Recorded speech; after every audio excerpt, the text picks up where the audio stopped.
Bonjour, aujourd'hui je vais monter une Badger variant, donc c'est une mouche sèche. Alors j'utilise un hameçon 94-840 dans les deux grosseurs 10 à 18.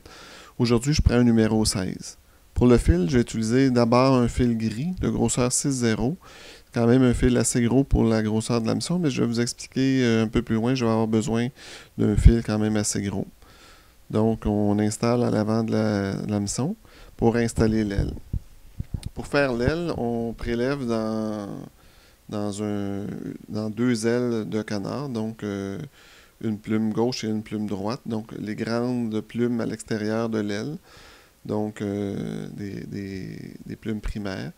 On prend une gauche et une droite, et en les mettant une à côté de l'autre, on voit bien là, que les plumes qui, côte à côte, dos à dos, elles font un beau V. Ces plumes se vendent aussi déjà toutes prêtes, deux par deux, dans un sachet. Alors, pour prélever le segment qu'on a besoin, on prélève, c'est la largeur du gap de l'hameçon. Alors, ça, c'est un truc qui me vient de mon ami Jim Miziura. Donc, on sépare avec notre pointe de l'hameçon la largeur exacte qu'on a besoin. Alors, on coupe ce segment-là et on va recommencer l'opération sur l'autre plume. Donc, encore une fois. Donc, on accote, on pousse pas, on fait juste l'accoter, on remonte, c'est ça. Et avec la pointe de l'hameçon, on tire dessus. Donc, ça nous sépare vraiment. Là, j'ai un petit fibre que j'ai pas besoin, là, je le prends pas. Alors, on coupe et ça nous fait vraiment deux segments identiques et qui ont juste la bonne largeur pour la grosseur de l'hameçon. Fait que pour les sèches, c'est un petit truc vraiment pratique à avoir. Donc là, je mets des pointes égales et on va prendre la mesure qui est la longueur de la hampe de l'hameçon. C'est important que l'aile soit ni trop longue ni trop courte. Alors c'est cette mesure-là qui nous donne une référence. Transfert. Je vais juste m'assurer. Je vais reprendre la mesure. Oui. Alors, avec le fil, on passe entre le pouce et l'index une fois et on fait un deuxième tour. Bon, je recommence là. On passe une fois, on remonte et c'est là qu'on va tirer. Et c'est important de ne pas revenir en avant avec le fil. On s'en va vers l'arrière, mais on ne faut pas revenir vers l'avant. On coupe en biseau l'excédent qu'on n'a pas besoin. Et notre aile est attachée. On va la relever pour voir si elle... c'est sûr qu'à l'avant, il manque peut-être un petit peu d'espace, là, mais on va être capable de faire quelque chose de bien quand même. Donc, sur une plume, sur un coup de coque cri, donc je vais prendre une pincée pour faire la queue. Donc, j'égalise les poils. C'est important de ne pas avoir des poils le plus possible à la même longueur. Donc, j'ai mesuré. C'est la longueur de la hampe pour faire la queue. Et je vais couper parce que j'ai pas besoin là, de l'excédent. Et je débute la tâche à peu près où j'avais terminé la tâche de l'aile. Parce qu'on va avoir un corps quand même assez uniforme. Donc, on installe ça sur le dessus de l'hameçon. Puis pour éviter que les fibres s'en aillent par en bas comme ça, je passe un fil en dessous et ça va donner un petit peu de corps à la queue. C'est sûr que ça prend des fibres d'une plume de cou de coq. Donc là, j'avais pas Badger, mais j'ai pris Variant. J'ai pris Cri, donc c'est quand même bien.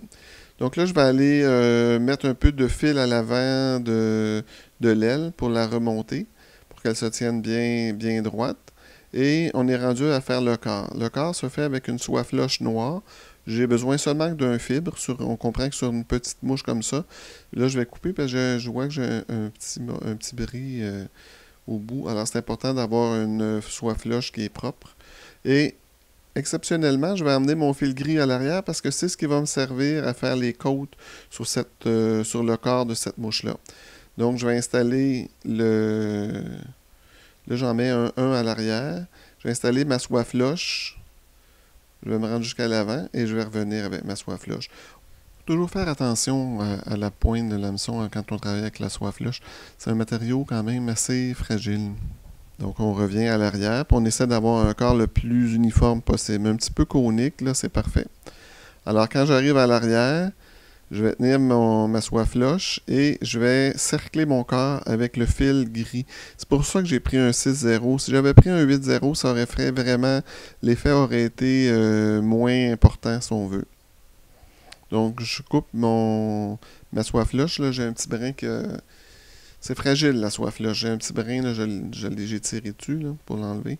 Là, j'ai plus besoin de mon fil gris. Je vais pouvoir passer à l'autre fil pour avoir une tête noire. Donc, ça avance bien. Là, je vais séparer aussi mon aile, là, parce que je ne l'ai pas séparé tout à l'heure.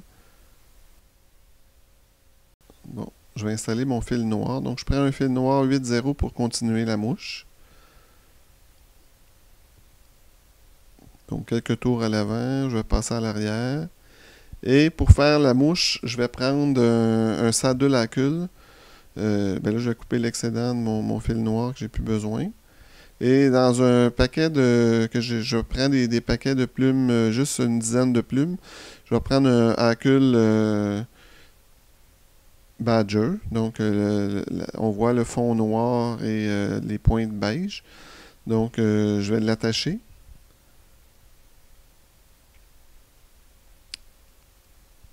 Et je vais ramener mon fil à l'avant. Et là, je vais faire des tours, un en avant de l'autre.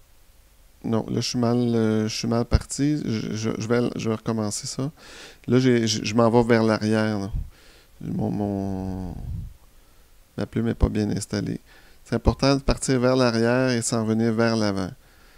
Non, là, quand on mélange les tours, là, les poils viennent tout croche. Je vais recommencer ça comme il faut, là.